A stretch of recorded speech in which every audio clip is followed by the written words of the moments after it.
dare you? You have stolen my dreams and my childhood with your empty words, and yet I'm one of the lucky ones. People are suffering, people are dying, entire ecosystems are collapsing. We are in the beginning of a mass extinction, and all you can talk about is money and fairy tales of eternal economic growth. How dare you? One of the most important things, never, ever quit. Never quit. One of the things about loving what you do is that it's not work, and therefore you don't quit automatically. It's a lot easier not to quit. But you can never give up. It's harder than a lot of you thought it might be. Sometimes it may make you feel like that it's not possible. You might want to give up. We believe in you. Don't give up.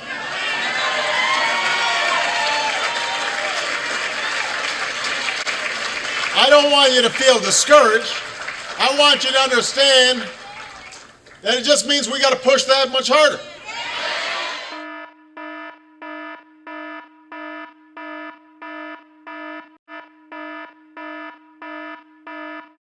For God so loved the world that he gave his only begotten Son, that whosoever believeth in him should not perish, but have everlasting life.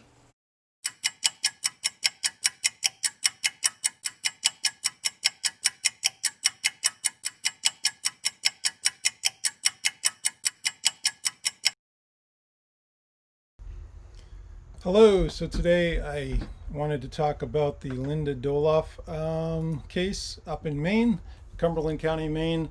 I posted a video about it on my YouTube channel earlier, but I wanted to do a live stream on it as well. But first, I wanted to talk about what delayed me from doing the live stream. I was meaning to start at 9 p.m., but I was delayed a little. There is some interesting things going on in my life right now. I do work as a full-time private investigator doing insurance fraud investigations and things like that, so I was tied up with that most of the day, but I still managed to crank out this one video on Linda Dolloff, which is a very, very interesting case. Also, there's been developments that are kind of interesting. People are taking notice of my YouTube channel, including law enforcement, and so I would like to thank all the law enforcement people that are watching this. That's great. I am pro law enforcement. I just am very much against corruption in the law enforcement industry.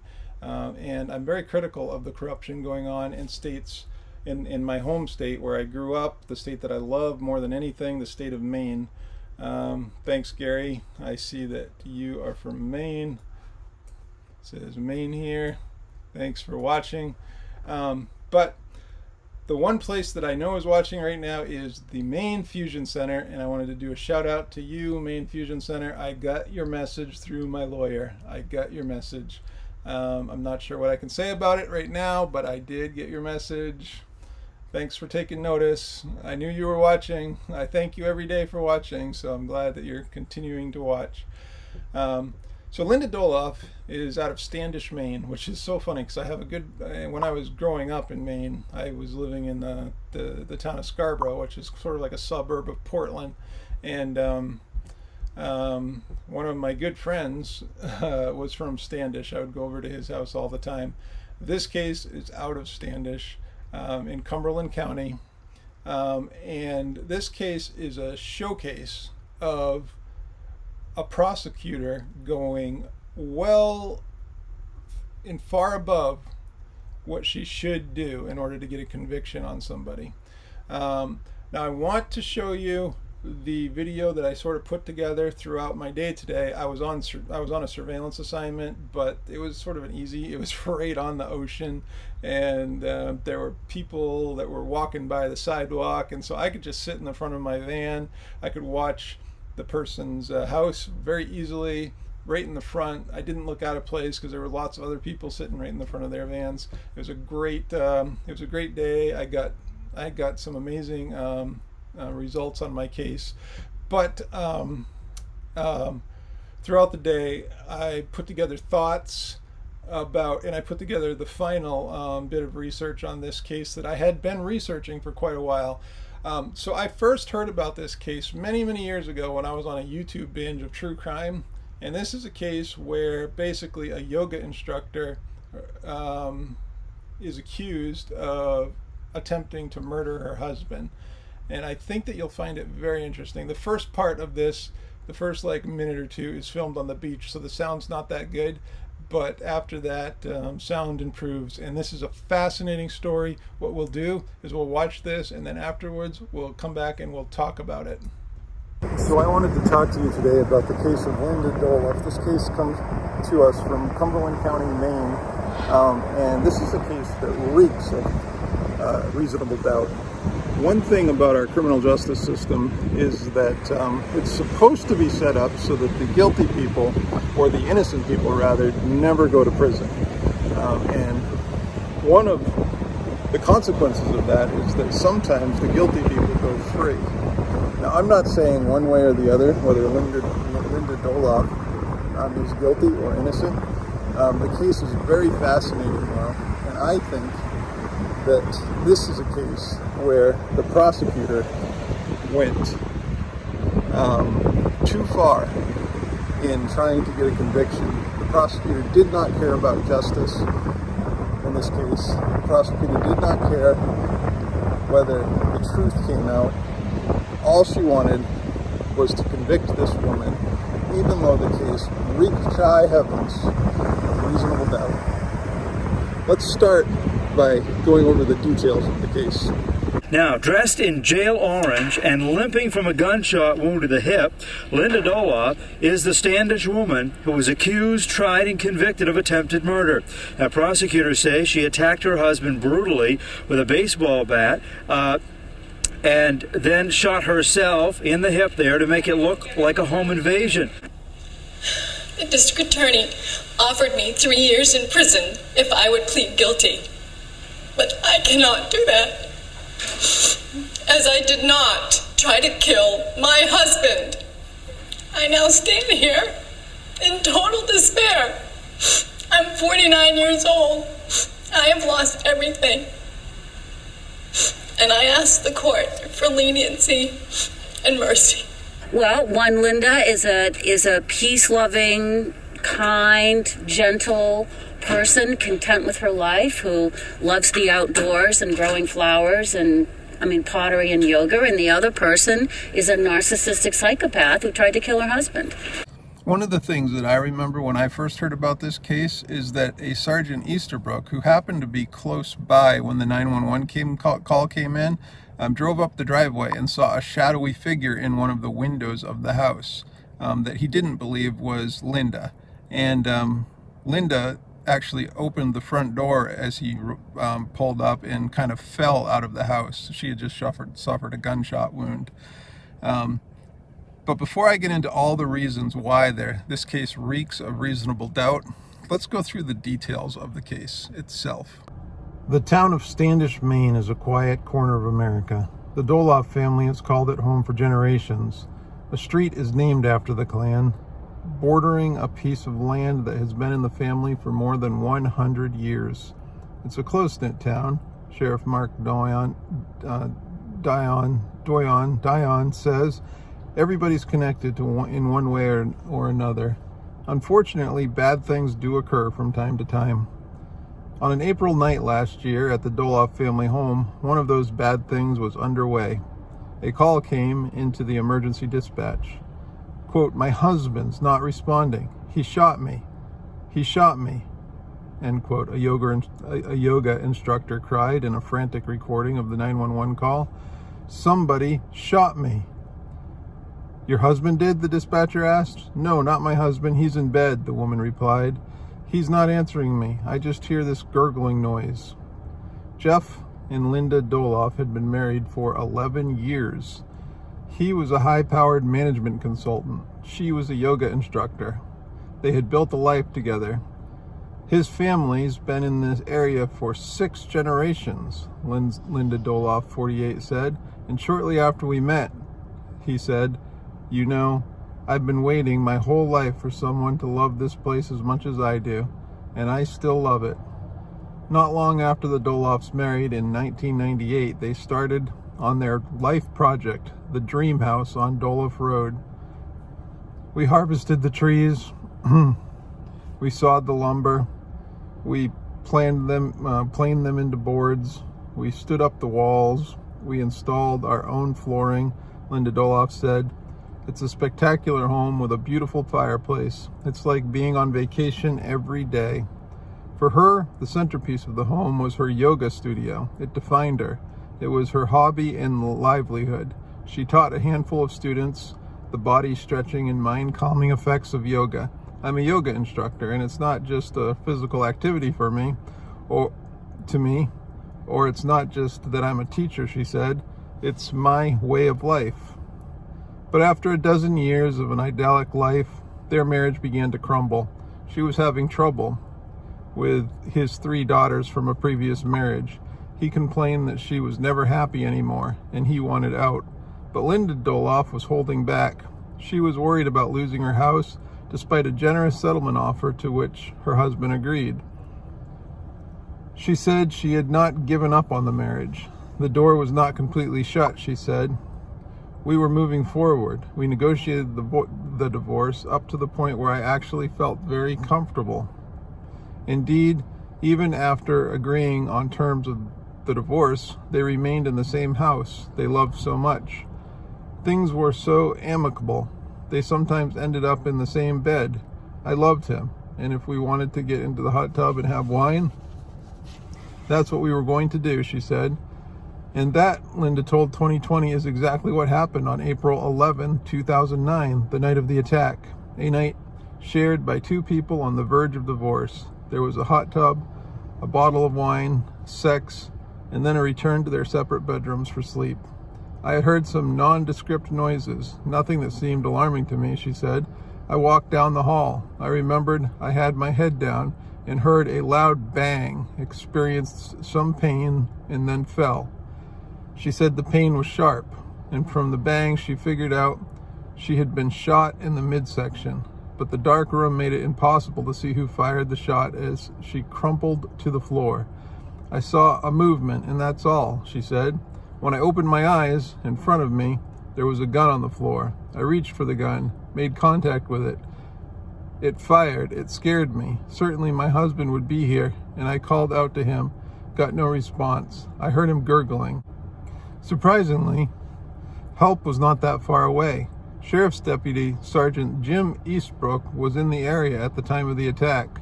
There had apparently been a shooting, a home invasion of some sort, Eastbrook recalled, so I immediately started responding and started down the driveway. We don't know what's there, who's there, where they are, or where they're going, or what their motivations are. Eastbrook had his gun drawn and eyes on the house when he saw something. Right in the windows at the door, there was movement. It's a flash. It's a person. It's what I say it is, he said. I see somebody, or I see one person in the window. Eastbrook asked the 911 operator to have Linda Dolloff reveal herself. And when the door opened, he said, she came outside by virtue of just kind of falling out the front door onto the front steps. Eastbrook made his way up the staircase, not knowing what he was walking into. I stepped into the house, quickly clearing the room to the left to make sure there were no people in there, Eastbrook said, and I immediately started up the stairwell. The first thing I noticed on the second step, there's a shell casing. So now I know there's been a gun introduced in this house somehow, somewhere. Halfway up the stairs, there's another shell casing. As I break the plane of the second floor, there's a handgun laying right at the top of the stairs, and I'm looking right down the barrel of it. No one behind the handgun, so this is good. Eastbrook was prepared for just about anything, except perhaps what he saw next. In the open door in the bedroom, a body in the bed, he recalled, and it ends up being Jeff Dolloff. He's lying with his head at the foot of the bed. He's naked. He's covered with blood. He was just an absolute mess. If we didn't get help to this guy, he was going to die. Police searched the house without finding an intruder. A police dog was called in, but it did not pick up any tracks. The Dolloffs were taken to the hospital. Linda Dolloff's wound required surgery to repair torn flesh and a blood vessel. She had bullet fragments lodged in her hip. But Jeff Dolloff appeared to have been attacked with a baseball bat. His wounds were much more serious. He was admitted to the hospital in critical condition with fractures on both sides of his head, a broken nose, both cheekbones broken, and more chipped bones inside his skull. I had doubts if he would make it, Fire Chief Brent Libby said. His injuries were life-threatening. Since Linda Dolloff said she saw neither the attack on Jeff nor who had shot her, police were hoping Jeff Dolloff would be their star witness, but he was unconscious in a medically induced coma for weeks. Now Jeff Dolloff said, they said they had never seen anyone survive injuries like this. I had a nose bone shoved into my brain. What I am left with today is someone else's teeth in the front and no teeth in the back, he said. I can't smell, I can't taste. Apparently there is no hope for that. The side of my face, I have feeling, but it's almost like it's in Novocaine. My eyes water all the time. The guys that worked for me, God bless them, they put Humpty Dumpty back together again. For police, there was another big problem. Whoever tried to beat Dolloff's brains in had succeeded in killing his memory. He said he remembers absolutely nothing from the night of the attack. And when asked who could have done this, Dolloff told Maine State Police Detective Bill Ross that he had lots of enemies. His job as a corporate consultant involves downsizing, deciding who gets big dollar contracts and who does not, sometimes costing people their jobs. Who would want to hurt me? Dolloff told the grand jury, I can give you a list of 1,000 people. But police weren't buying a retaliation attack or burglary gone bad. The house looked too occupied to encourage a home invasion. I think with any job, you're going to piss people off. People are going to be aggravated with decisions that you make, Ross said. But at what point does that rise to? I'm going to come to your home on a holiday weekend with 5 cars in the driveway and commit this crime.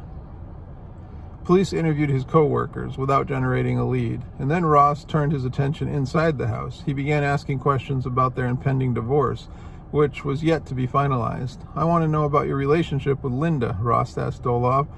Did she want a divorce? I don't think so, he replied, sitting with Dolloff in his hospital room. Ross had an idea. I've got my phone right here. I've got my recorder. Let's call Linda right now, Ross said. Are you willing to do this? Ross wanted to get her talking. He had begun to suspect that she had a hand in the crime. He hoped that hearing her husband's voice for the first time since the attack would lure her into making a mistake. He asked me if I had a problem calling Linda, and what he was looking for was a story, Dolloff said. Dolloff placed the call. His wife had no idea she was being recorded, or that the police were beginning to look her way. I'm hearing rumors that somebody took a baseball bat to me and shot you, Dolloff said to his wife on the phone. Is that right? I was shot, she replied. I don't know what happened to you. Specifically, I don't know. She told him what she said she remembered. We got in the hot tub. We had some wine, she said. Oh, we made love. After a while, you started snoring. I couldn't sleep. I went back to the other bedroom. Linda Dolloff said she was heading to the bathroom when I heard a loud bang and I fell. The way my injuries look, it looked like someone took a baseball bat to me. Not a gun, Jeff said. Took out both eye sockets, took out my nose, took out my throat, took out my head on both sides. Oh my God, she said. Why would they beat me with a baseball bat and shoot you with a gun? They were sitting on $1,500 cash they left in the drawer. I have no freaking idea, she said. Then for the first time, Jeff Dolloff said it out loud. He told his wife of a dozen years that he was beginning to think she had something to do with this beating. You should have heard somebody 10 feet away from you, Dolloff said. You should have seen somebody 10 feet from you. A lot of this doesn't make sense to me. This is going to cost me the rest of my life. Are you saying you think I had something to do with this? She replied. Well, there's only one person in the world who's pissed off at me right now, and that's you, he said. There was nothing in the conversation that she'd like to take back now, Linda Dolloff told ABC News. Absolutely not. Perhaps he needed to call to allay any of his fears that I was responsible for it in any way, Linda said. That was a way for him to be able to talk to me and hear my own voice, saying that it wasn't me. She admitted nothing. Still, within a month, even without a confession or direct evidence against her, police made the Maine yoga instructor the central suspect in the brutal attempted murder on her husband. Police had a changing sense of her possible motive for the attack. She had always claimed the pending divorce was amicable and that her husband was generous and open to reconciliation. But police had found out from Jeff Dolloff something she had not told them. Just before the attack, he had announced that he was bringing a woman to the house Linda loved for a look-see. I had told her there was a woman in Massachusetts I met when I was working down there, and I would like her to come up and see the farm, he said, to meet the dog, to meet the kids, to meet my mother, and to meet the neighbors. She admitted it was hard to hear when I had plenty of time to get accustomed to what was going on, and he started talking in February, and I was hurt, of course, she said. Ross brought Linda Dolloff in for an interrogation. He told her that her story of an outside intruder did not make sense. It's difficult for us to see how Jeff was assaulted by someone else that came in from outside of the house, Ross told Linda in a tape of the interrogation. What else happened that night? I don't know how to answer that question, she said. We had a nice dinner together. Ross grew direct at one point. I think Jeff wanted to move on with his life, Ross told her on the tape. I think Jeff was looking to push you off to the side. I didn't feel that way, she said. He was taking care of me. Linda didn't budge. She said she wasn't feeling well, stood up and ended the interview. Until I sat in the room, I guess I didn't want to believe it, she said, and I didn't want to accept the fact that somebody would think I was capable of doing such an act. 2 weeks later, Linda Dolloff was handcuffed, put in the back of a squad car, and charged with attempted murder, elevated aggravated assault, and filing a false report. She would plead not guilty to all charges. ABC News asked her directly whether she tried to kill her husband. Absolutely not, she said. Never thought about it. No, never. No, absolutely not. This whole thing about yoga and peace and the tranquility, there are two Lindas, said Stephanie Anderson, the Cumberland County District Attorney in charge of prosecuting the case. There's this facade of Linda that is very, naturopathic and meditative and all of that. But there's also Linda on the inside that is very, very different. Do I think she's a murderer? Question. I mean, generally, no. I don't think she is a murderer generally. I think she tried to kill her husband. Dolloff, who still limps from a bullet to her hip, hired defense attorney Dan Lilly, a veteran of more than 50 homicide cases, to defend her. He said Linda was offered a plea bargain. The prosecutor, prior to the trial, offered a 3-year term in jail and 2 years probation, Lilly said. She turned that down because she said she didn't commit the crime and she wanted a trial. It was a huge gamble. Linda Dolloff was facing up to 30 years prison sentence if convicted. This was going to be the Super Bowl from our point of view, Sheriff Dion said. I mean, the best on both sides had gathered within this case to wrestle it out in the courtroom. Guilty on all 3 counts. That decision this afternoon from jurors in the Linda Dolloff trial.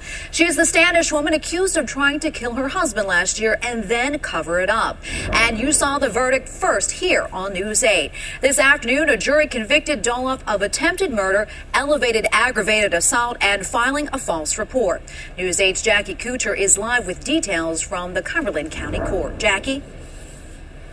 Well, Tracy, Linda Dolloff expected to leave here a free woman. Instead, she was led away in handcuffs. The defense says they are stunned by the verdict. The prosecution, however, thrilled over the outcome. Guilty or not guilty? Guilty. You can see Linda Dolloff's jaw drop as she hears that she's been convicted of beating her husband nearly to death with a baseball bat, then shooting herself in the stomach to cover it up. Her attorney, Dan Lilly, requested a mistrial, citing the prosecutor let in her personal beliefs on the case. During closing arguments, the judge denied that. Per the prosecution's request, Dolloff's bail was revoked, so she was taken into custody. Outside of court, she made no comment to the media and showed no expression. District Attorney Stephanie Anderson, who prosecuted the case, says though most of the evidence was circumstantial, she was confident jurors would convict Dolloff. There's necessarily gaps because you don't have an eyewitness to fill those in for you. So the jury has to do that. And so there's always a concern, but I think the jury did a really good job. It was clear when they went out yesterday and they immediately asked to see evidence that they were getting right into sorting through that evidence and taking their job very seriously. I'm a great believer in the jury system, and I'm taking back a little bit. There are many unanswered questions. Unfortunately, it seems like I think the jury expected us to answer them rather than the state, and I think that's a problem. I'm not criticizing the jury system because I'm all for it, but boy, this one sets me on my heels.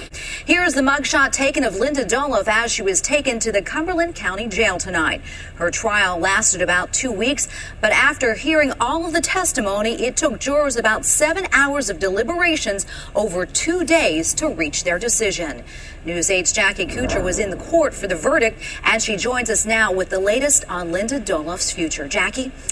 Well, Tracy, Linda Dolloff's defense team says the evidence doesn't support the conviction, so they are filing a motion for acquittal. Dolloff came to court today fully expecting to walk away a free woman. Instead, she was led away in handcuffs. Guilty or not guilty? Guilty. Her jaw dropped when she heard the verdict. Linda Dolloff was convicted of all 3 charges: attempted murder, elevated aggravated assault, and filing a false report. One of the strongest pieces of evidence was the sheer ridiculousness of the intruder story. Prosecutors say Dolloff nearly beat her husband to death with a baseball bat, then shot herself in the stomach to make it look like a home invasion. Dolloff says it was an intruder who carried out the attack. Jurors didn't believe her story. I'm stunned. I never expected that. Prosecutors say they're relieved. This is a murder case. It's a murder case where the victim miraculously survived. Jeffrey Dolloff still suffers from side effects from the beating.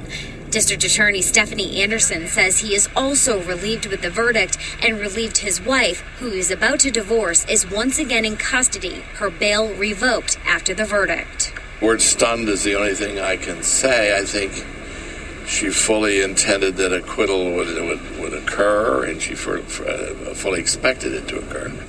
Linda had really good reason to believe that the jury was going to find her innocent because there was so much reasonable doubt in this case. I mean, again, I'm not saying that she was guilty or she was innocent, but I am saying that this case reeked to high heavens of reasonable doubt. From the police officer responding, Sergeant Estabrook, who saw immediately upon arriving a shadowy figure in the window that he didn't believe was Linda, and then, of course, some more reasonable doubt that popped up was there was no gun residue on her hands. Her DNA was not on the gun. There was no gunshot residue on her shirt either. These are big things. Let's listen to this video. I think it was done by 2020, where Linda's explaining this. With the forensics that are there, is it possible that you shot yourself, do you believe? There would be blood in the barrel. There would be, I think, something called tattooing around the wound. There would be the burn marks on my shirt. There is no evidence of any of those, and my DNA is not on the trigger, and I have no idea how I could shoot myself if I did not. Both the gun and the shirt that Linda was wearing that night was sent to the Maine State Police Crime Lab, and they tested it thoroughly, and the report that came back did not help the prosecution in one bit. I think Kimberly Stevens tested it. Look to see if there's gunpowder on the shirt. If the gunshot wound was self-inflicted, then we're looking at a shot that would need to be fairly close range because someone's arm is only so far. Stevens test-fired the actual gun that shot the bullet into Linda's hip, and you can see the bright muzzle flash, which you would think would burn gunpowder into Linda's shirt if it was fired at close range. But surprisingly enough, Linda was right. The gunpowder the state expected to find was not there. I looked at it visually under the stereo microscope, and there was no powder residue on the shirt. And even though you get a muzzle flash, there was no singeing or burning of the material on that shirt. But the state was not happy with that result, so they did a test that's seldomly used where you look for lead vapors on the shirt, and there was trace amounts of lead vapors found, and they claimed that that was enough to prove that she shot herself. But it really is not. There's no lead vapor experts out there that would ever say that the trace amounts of lead vapor found on her shirt was enough to prove that she shot herself. So again, huge reasonable doubt. Next, they wanted to prove that Linda had blood on her that was Jeff's from the shirt she was wearing. But even though the room was coated from blood from ceiling to floor, there was only a small amount of blood that was on her shirt. She's got blood here on her left cuff, a little streak, and she's got spatter under her right armpit. So that is pretty damaging. I think it's consistent with a baseball stance and whacking somebody with it. But according to the state's own blood splatter expert, that was not accurate. Is that accurate?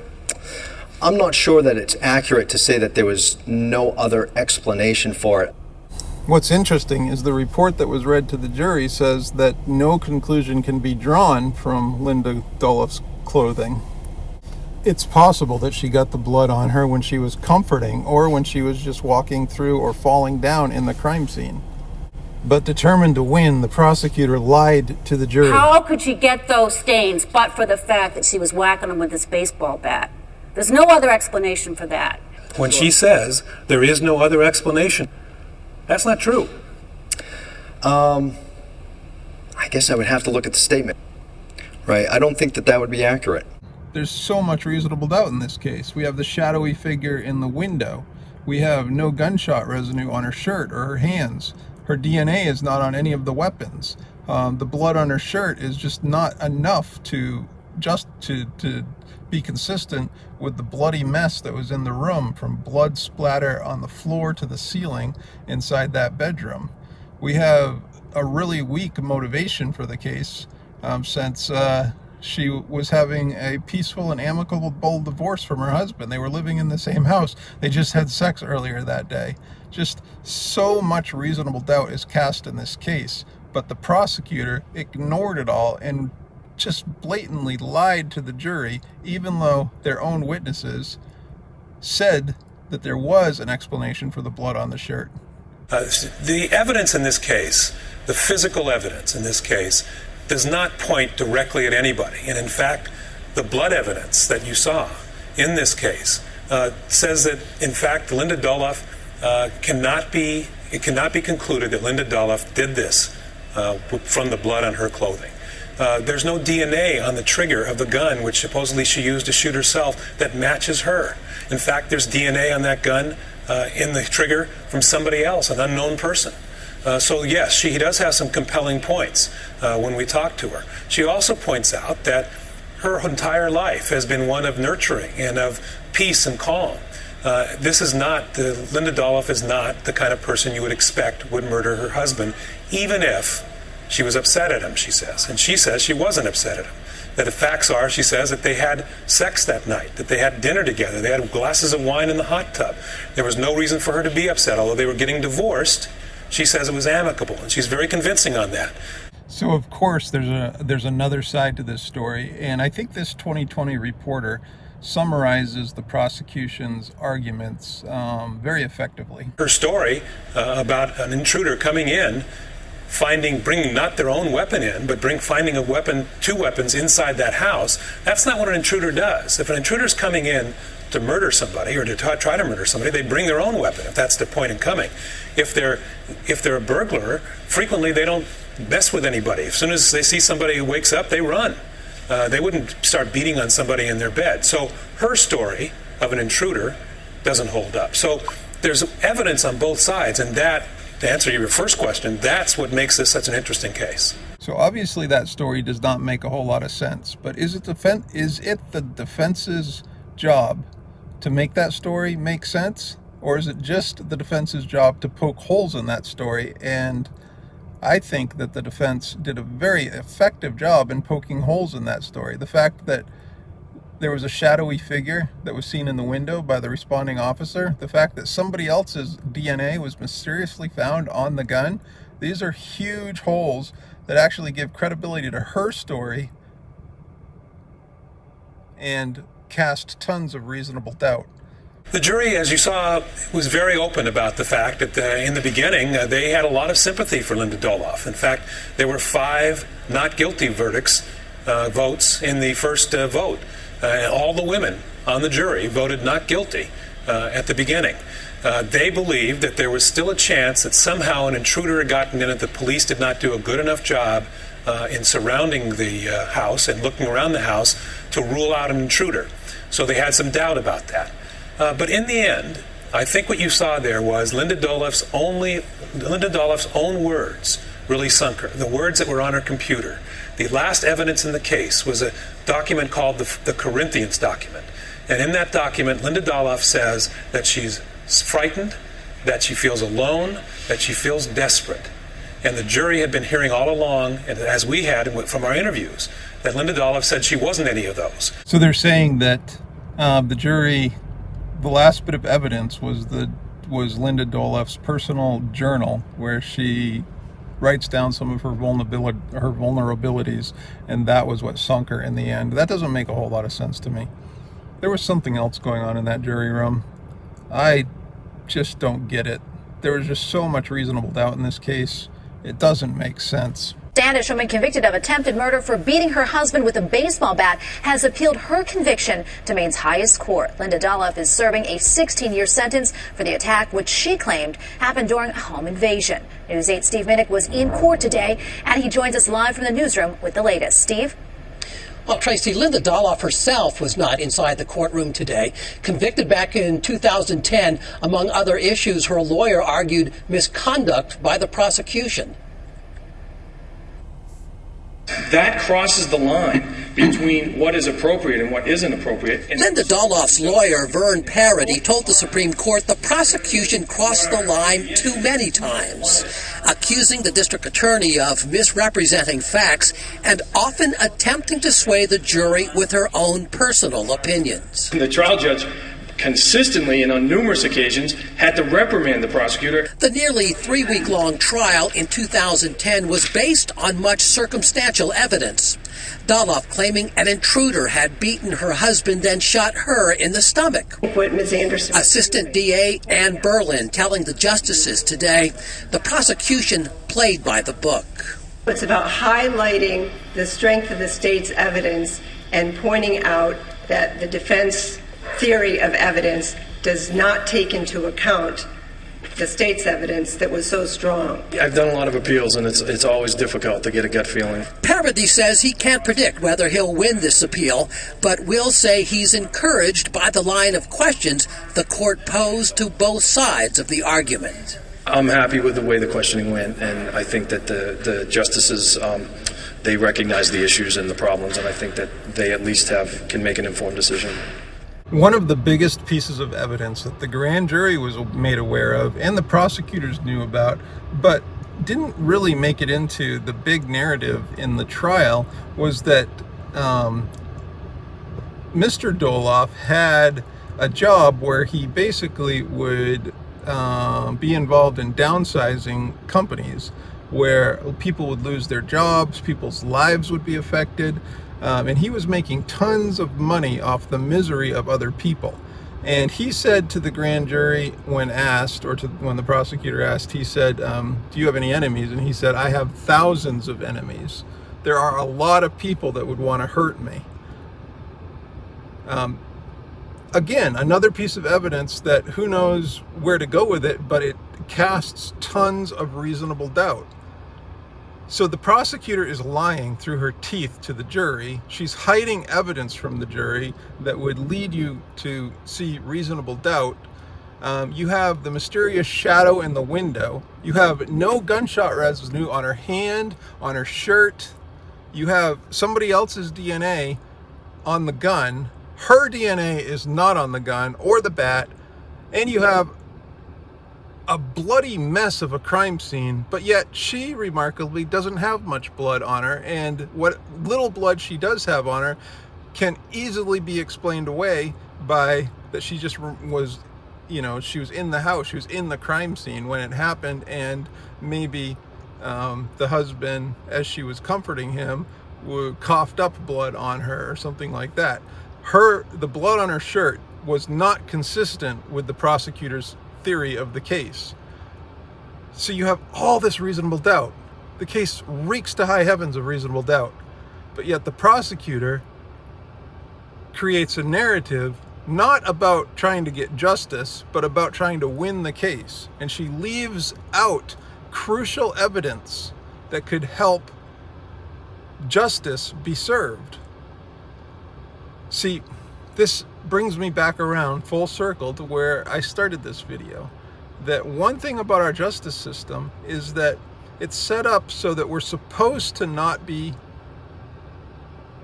putting innocent people in prison. And one of the reasons that we don't put innocent people in prison is when the prosecutor sees that a case is full of reasonable doubt, they do not prosecute it. It's okay for some guilty people to go free in order for no innocent people to ever be convicted. But when you have prosecutors like this lady who made it her mission in life to get Linda behind bars, despite all the reasonable doubt in this case, then the justice system fails. And then we end up where we are today, where people are pissed off at police and prosecutors and government. She sounded very confused and frustrated and left out, pushed away. 2020 spoke to 5 of the 12 jurors after the trial. They brought us inside the jury box and behind closed doors during deliberations, talking about their doubts that Linda did it. The shadow in the window, and I just kept thinking back, what if someone was in the house? What if there's someone else? I don't want to play too much of the 2020 documentary because I don't want my video to be flagged with YouTube's algorithms or anything. But I mean, check out the 2020 video about this story. It's fascinating. It goes into a lot more detail than even this video goes into. But I wanted to focus on the prosecutorial misconduct by the district attorney for the Cumberland County, because there was no reason for them to bring this case to a jury. There was way too much reasonable doubt. If we truly care about justice and the justice system, especially about not convicting innocent people, when a case has this much reasonable doubt in it, it is the duty of the prosecutor to not bring it. I strongly believe there was prosecutorial misconduct here. So the Supreme Court decision actually sided with the prosecutor, and let me get into that right now. So the Maine Supreme Court upholds Standish woman's bat attack conviction.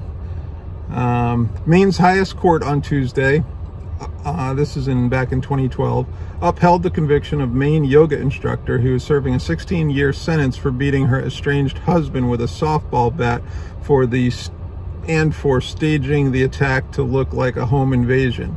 In a unanimous decision, the Maine Supreme Court rejected Linda Dolloff's claim that the prosecutor misrepresented facts and expressed personal opinion, and the judge erred in allowing certain statements and evidence during her 2010 trial. The 51-year-old Dolloff was convicted of attempted murder, elevated aggravated assault, and other charges in the 2009 attack on her husband, Jeffrey Dolloff, as he slept at their Standish home.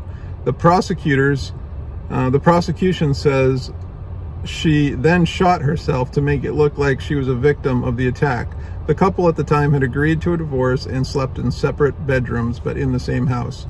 In the opinion written by Chief Justice Lee Softly, the court found no evidentiary errors on the part of the judge and ruled that any improper statements or phrases made by the prosecutor did not result in an unfair trial. In her appeal, Dolloff argued that the prosecution acted improperly by making a statement about the weight of the softball bat, commenting about a whimpering dog heard on a 911 call, making statements during her closing arguments, prefaced with the words, "I think," making comments concerning the credibility of Linda Dolloff and her attorney and urging the jury to do justice. Having reviewed all of Linda's many challenges, we are not persuaded that any prosecutorial misconduct, even considered cumulatively, affected the jury's verdict, the opinion said.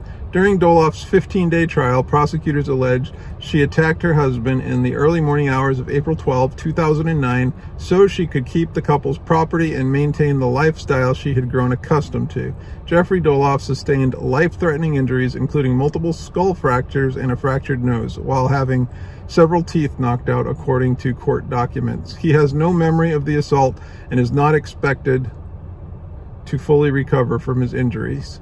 Linda's injuries were not life-threatening. The two were married in 1998. I'm not really surprised that the Supreme Court upheld the conviction, because it was a jury conviction, and it takes a mountain of evidence to overturn a jury conviction. Usually Supreme Court justices just will not go against a jury. And what they didn't conclude that the prosecutor didn't do anything wrong. They just concluded that the prosecutor did not sway the jury, which basically means that she had a competent defense attorney who gave a compelling argument on the other side. But still, there's just something fishy about this case, because like I've said throughout this video, this case reeks of reasonable doubt. And one thing that I think is seriously messed up about our justice system is that sometimes just the fact that a prosecutor is going after you makes certain people in a jury pool think that you're guilty. Like, they don't even care about the evidence, just the fact that, you know, you've been charged with something, because they trust the police and the government and prosecutors so much that it doesn't matter there's reasonable doubt. Anyway, there's a final thought I want to make before I kind of close out this, is that a case where somebody is convicted 100% on circumstantial evidence is not a good case. And I feel personally that when we finally get around to doing criminal justice reform, like real criminal justice reform in this country, we need to revisit circumstantial evidence convictions, because when you're convicted only on circumstantial evidence, especially end up getting something like the death penalty, which I'm very much against on only circumstantial evidence, then justice is not served. Because what that means is that innocent people will go to prison, innocent people will be executed, and our justice system will have failed its original intent, that the guilty will be convicted, but the innocent will go free. A perfect justice system is where innocent people never get caught up in the system. But when you're convicted on circumstantial evidence, when prosecutors make their entire case based on circumstantial evidence, and then not only is their entire case based on circumstantial evidence, but there's tons of holes and reasonable doubt in the case, and then the person is still convicted, that's not right. There's something wrong. And I would dare say that in this case, the prosecutor misused her power, because she moved forward with the prosecution knowing that it was a circumstantial only case, and knowing that it was filled with reasonable doubt everywhere.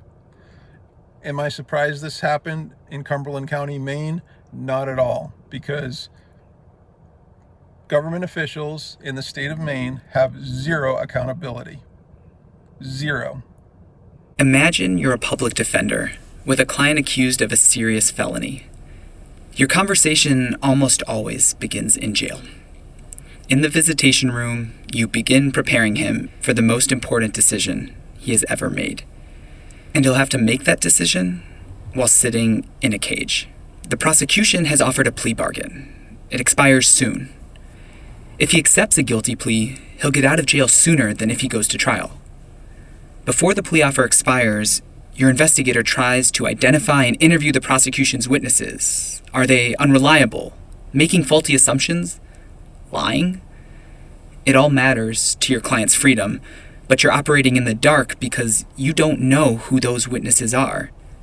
why not just ask your client what happened? That might work if you were guilty. But innocent clients can't tell you what actually happened because, for the most part, they don't know. You lay out the options for your client. He could go to trial, but a judge may detain him, which means waiting in jail for months, if not years, before a jury hears the case. The idealist in you hopes that your client will fight. You think he could win. But the realist in you recognizes that if he loses, he will go to prison, potentially for decades. The other option is he could accept the plea offer. It would mean going home sooner. It's no wonder that 95% of defendants accept plea offers.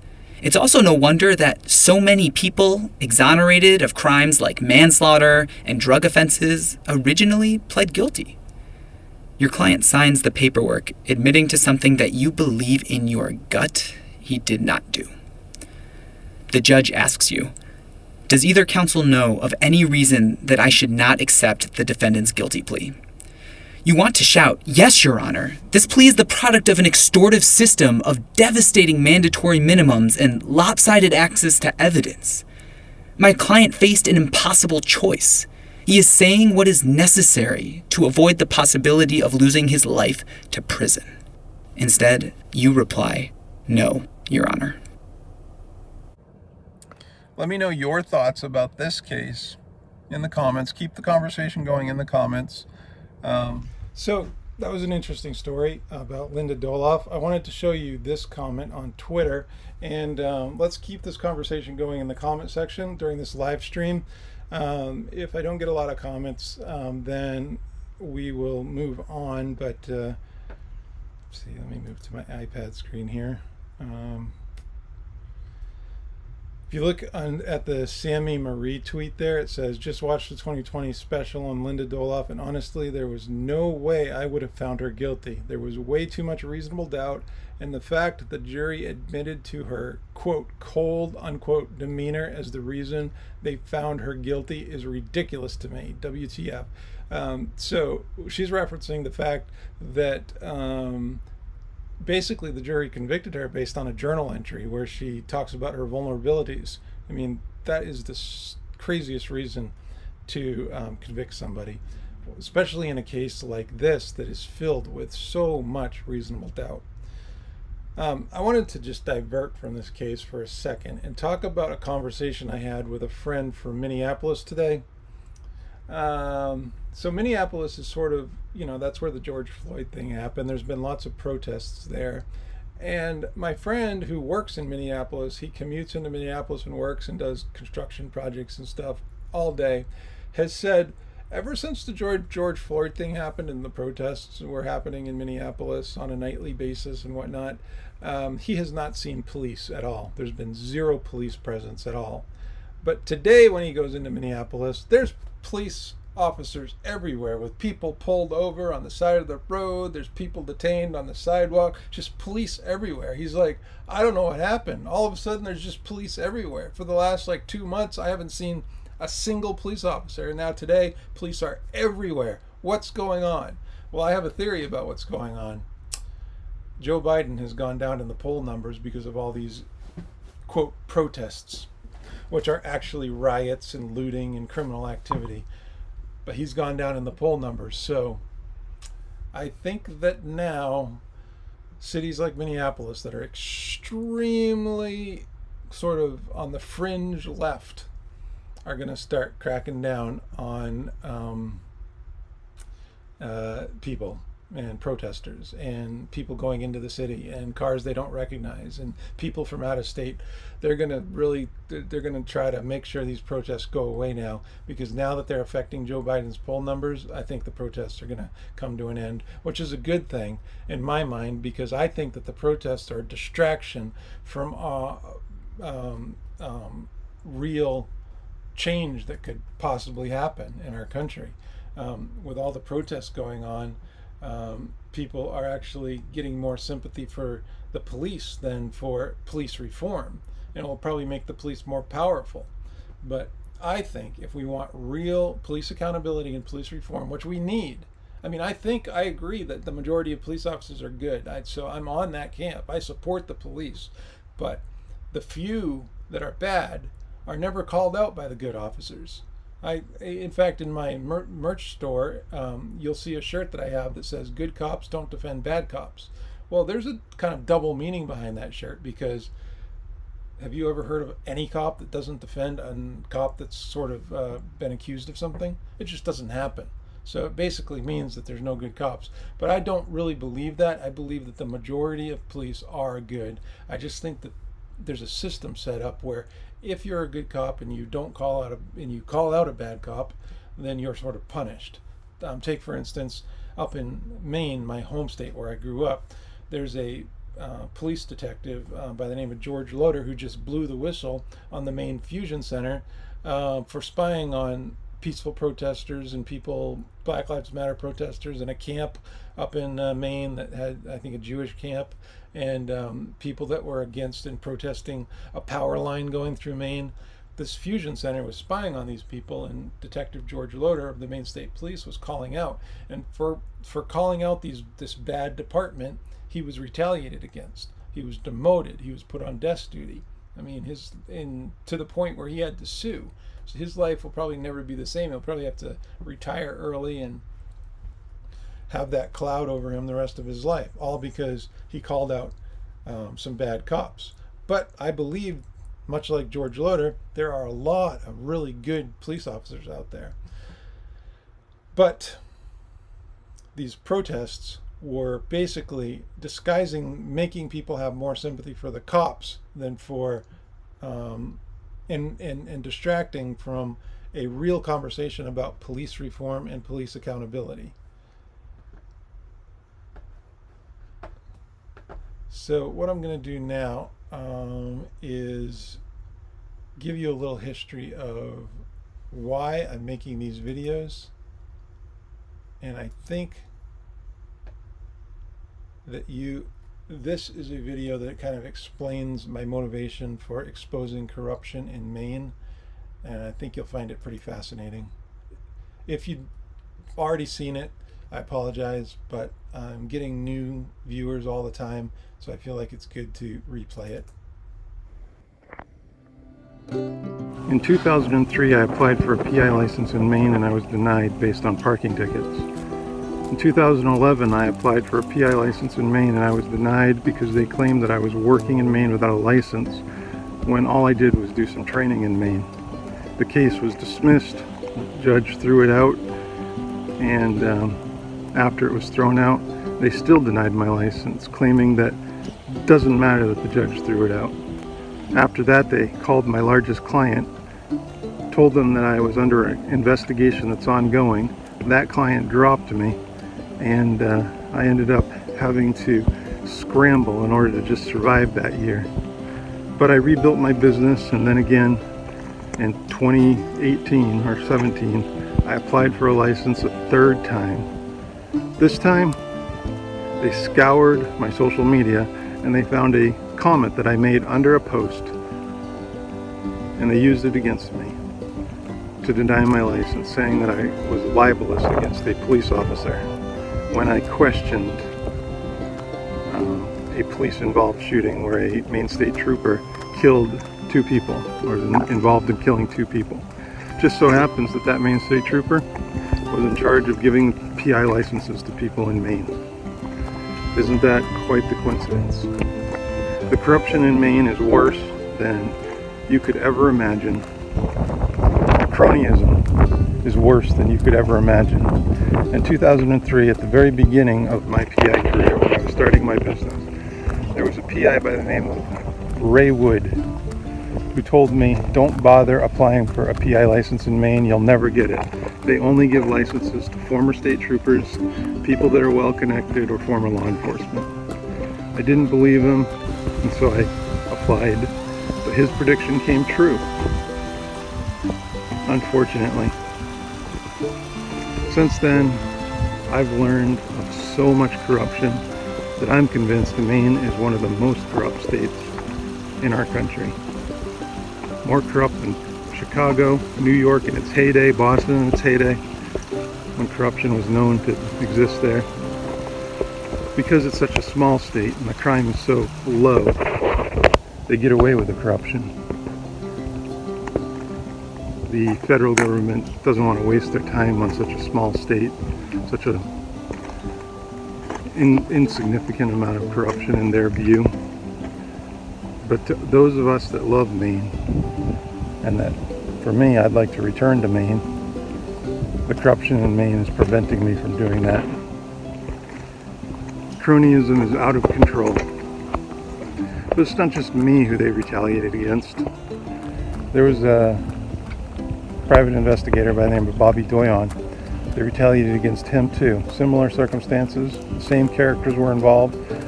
A woman by the name of Catherine Bierman they retaliated against. Very similar. Robert Pelletier they retaliated against. And now there's a new person. I don't recall his name right now, but I'll add it in. He was retaliated against. Private investigators, people that are just trying to get licenses or do business in Maine. I get stories on a daily basis now, since I've been publishing articles and videos of people that have been retaliated against by the Maine State Police and the Maine government. The police accountability in Maine is a joke. From Lieutenant Anna Love, who's in charge of professional standards, who literally grew up idolizing police, to Brian McMaster in the AG's office, who, as far as I can tell, is sort of like the de facto AG. He's a staff employee investigator. He's been there a long time. Even has a conference room named after him in the AG's office. Former police officer who covers up for police corruption at every level in the state. It's out of control. And the worst part about it is this corruption isn't sort of like hidden in the shadows where they try to disguise the fact that they're doing these bad things. It's blatant, in your face. There's nothing you can do about it, corruption. But to drive the nail home, there was a case recently where two Massachusetts private investigators went up to Maine and they worked assignments up there without being licensed. They were discovered, state police found out about it, interviewed them. They confessed to doing this, which is a Class E misdemeanor, which is a pretty hefty fine, $500 fine, and you could spend up to a year in prison for it. So they didn't do it just once, they did it multiple times. But here's the kick. Their boss was a well-connected person in the state of Maine. He was on the Maine PI Association. He was friends with Michael Harrington, and he knew some of the troopers up in Maine. And so what do you think happened to these two PIs that were caught dead to right? They even confessed to the crime. Absolutely nothing. They were just asked to return to Massachusetts and kindly not come back to Maine and work cases. Contrast that with what they did to me in 2012 when they made up the crime that I worked in Maine without a license. And they used that to make sure that I was never licensed in Maine, even though there was nothing to it.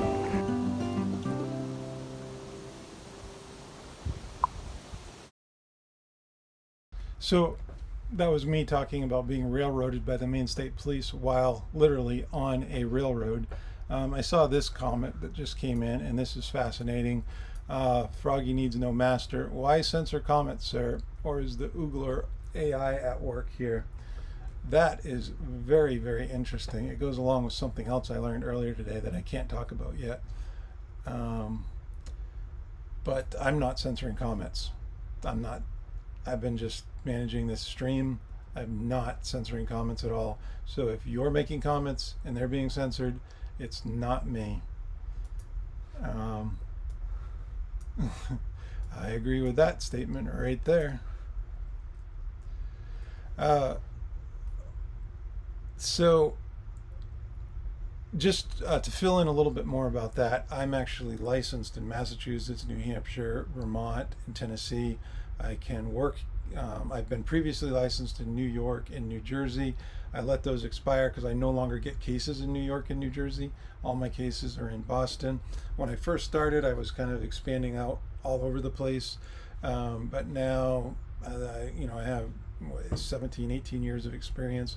I've tried to limit my territory to more just northern New England, Massachusetts, the Boston area, maybe New Hampshire, and I go up to Vermont occasionally. So I'm very experienced. I very much qualify for that license up in Maine.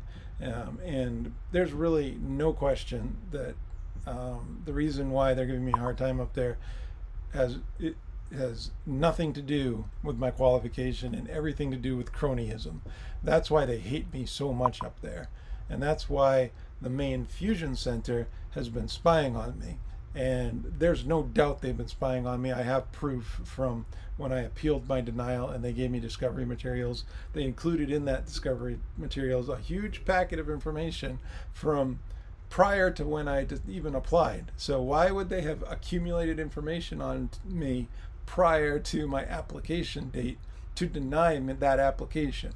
It makes no sense. So it's 100% proof that the Maine State Police were spying on me prior to applying for that license. And there's just, it just blows my mind. There's not a whole lot of more comments on this stream about Dolloff, which is what the stream's about. So I'm just going to go and play one more video for you, and then I'm going to close out this stream.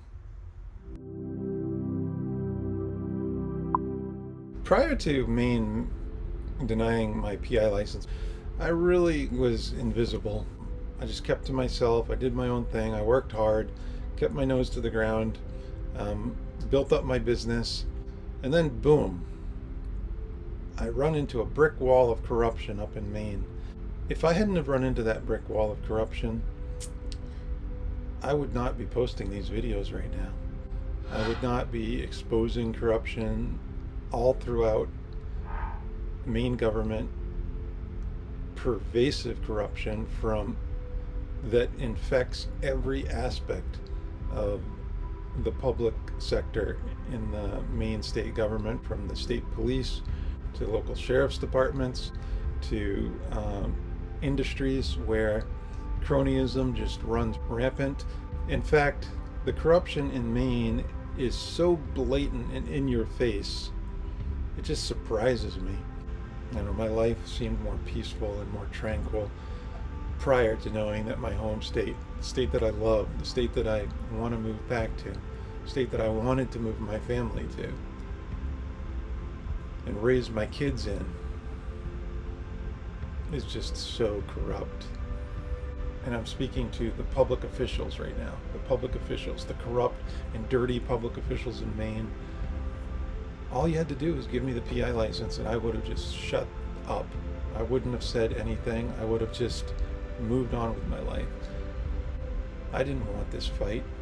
We have to be the change we want to see in the world, and when you see corruption as bad and as blatant as I see in Maine, what choice do I have? I don't want this for myself, but what choice do I have?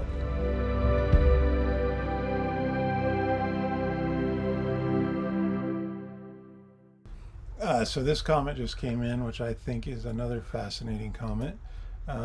Just now got a notification. Looks like he's been streaming for about an hour now. Yeah, there's some crazy things going on with my YouTube channel. I don't know what's causing it. I have a few theories. I have some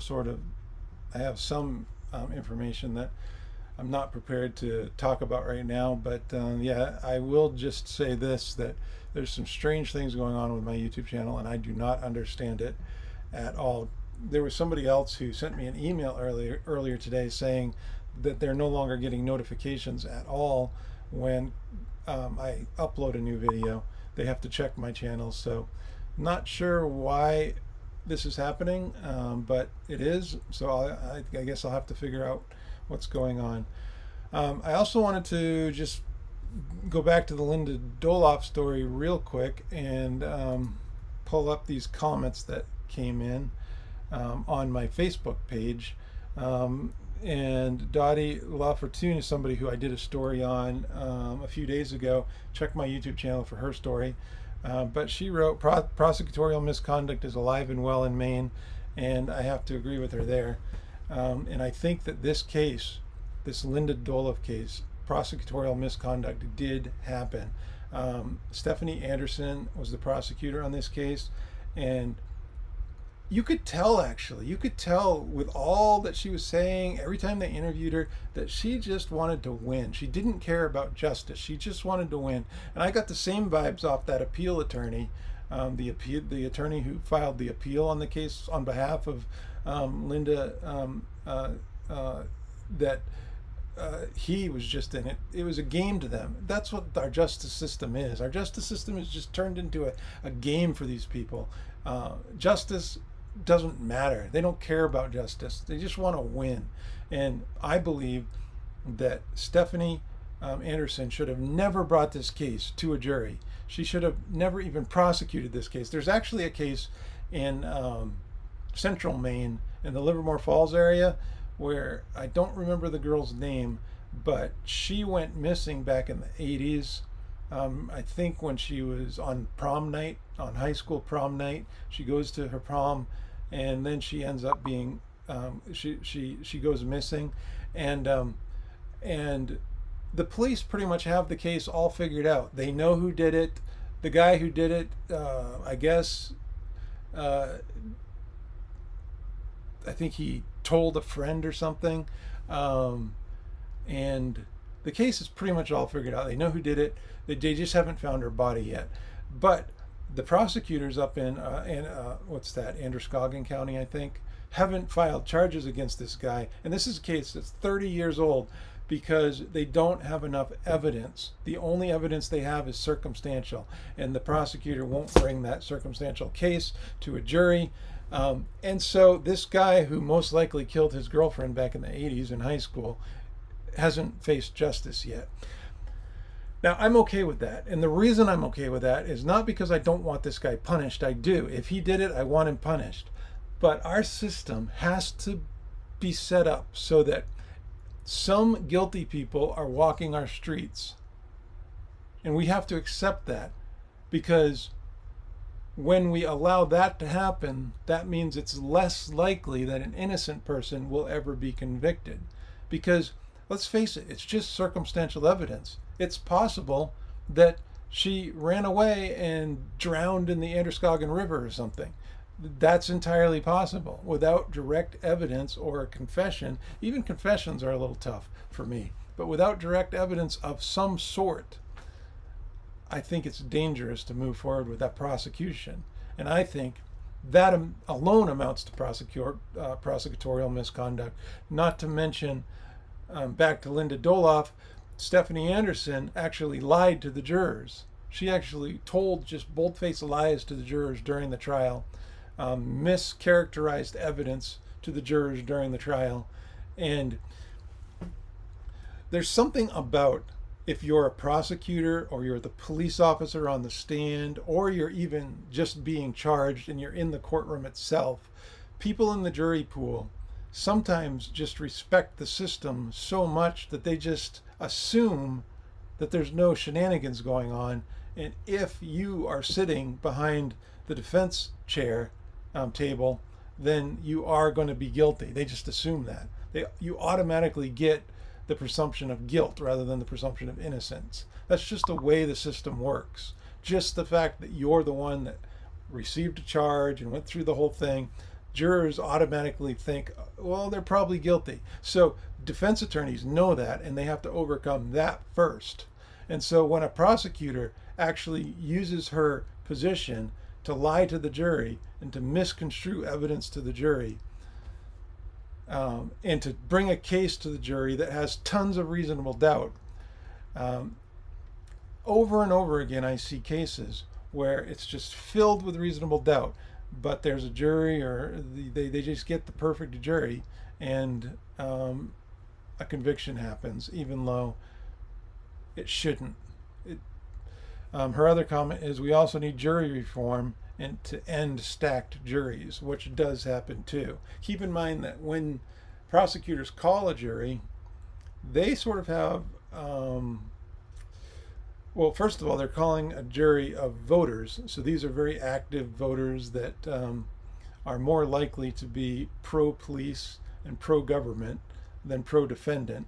Because, I mean, let's just face it, most people that vote are well-educated, more upper-class people. I know I'm a little bit generalizing there, but the point is they're not criminals. That's the point I'm trying to make. Let's look at this comment that just came in. Froggy needs to know master. Jury nullification. Anyone can be a jury pirate with immunity. True. And juries can be manipulated a little bit too, which is, I won't get into during this. I just found this channel yesterday and subscribed. Maybe that was why I got the live notification. Could be. Could be. All right. I think that we've been going a little over an hour here. I think that we kind of covered the Linda Dolloff story. I uploaded that story that I played earlier in a separate YouTube video that probably I'm going to leave up. I might delete the live stream if I review it, and I don't think it turned out that good. But I appreciate, please leave a comment, subscribe to my channel, share this video, or share actually the other video that I uploaded of Linda, and I appreciate you watching. I'm just gonna send you off with this ending. I'd like to give a shout out to the Maine Fusion Center, a secret Maine State Police Department set up in the wake of 9/11 to spy on terrorists, but now spy on anybody who's a little critical of the state of Maine. They have spied on me, they've spied on peaceful protesters, they spied on people that were against a power line going through Maine, they've spied on Black Lives Matter protesters, and they are my most loyal fan. They've watched all my videos, read all my posts, so a big shout out to the Maine State Police Fusion Center. These videos do take a lot of time. I don't make money on them, so if you would not mind, go check out my website, nationalsi.com, and if you know anybody who does insurance fraud assignments, insurance adjusters, lawyers, please email me their contact information so that I can reach out to them. I'm in the New England area. I'm licensed in Massachusetts, New Hampshire, Vermont. I work in Rhode Island, and also I'm down in the South too, in Tennessee. So any of those areas are great. If you know people that are in the industry, please forward their information. It would be very, very helpful. Also check out my store. You can buy cool t-shirts and mugs and different things that help support my work.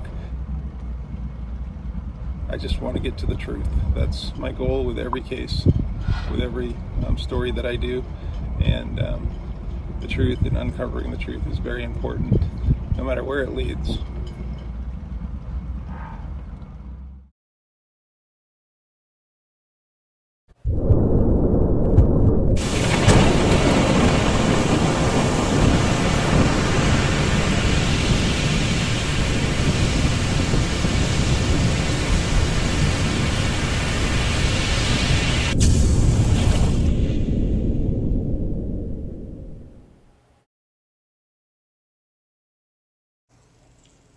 Let not your heart be troubled.